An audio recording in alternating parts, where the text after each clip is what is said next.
Appreciate everybody being here again this week as we sit down and we recap a little bit about last week after we've had an opportunity to sit down and look at the film, study a little bit more of the ins and outs of the football game and look at it a little bit closer.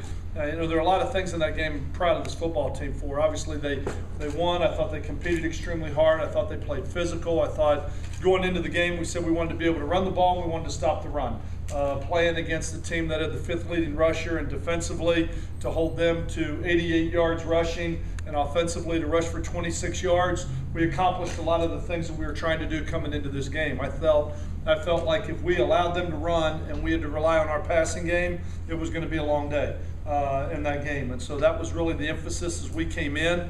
But there's some things that obviously we need to continue to work on as a football team. I thought when I look at it defensively, I was really pleased with the front four. The way they played up front, I thought they created some havoc and did some really good things, put a lot of pressure on the quarterback, and then really thought the secondary played well. And even though they threw for a high completion percentage, you look at it, and I thought that had much more to do with the underneath coverage with the linebackers. Secondary didn't give up any big plays, kept them out of the end zone, tackled well, kept the ball in front of them, rallied to the point, put them on the ground and make them snap the ball again. We got to get better in our underneath coverage with our linebackers on the defensive side of the ball.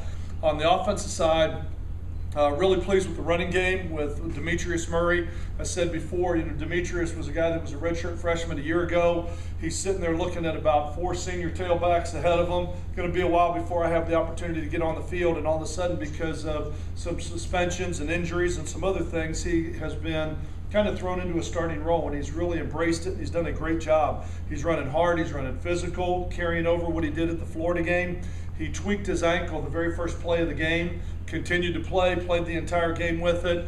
I'll talk a little bit when I get to the injuries with him, but I thought he really played well, as well as Mo Plancher. I thought they both ran really hard, and the offensive line is doing some really good things. The thing we got into that game, we turned and we ran the ball. We only threw it, I believe, 11 times in that game. And I've always said that as a football coach, as a football team, what we've got to do is find a way to highlight our strengths and hide our weaknesses. And right now, when you look at having a young quarterback in a new system and a lot of inexperienced wide receivers, we just felt like we put the saddle on the offensive line in the running game, and I really thought they came through and did a really nice job in that game. There's going to be some games where we're going to need to throw it a lot more.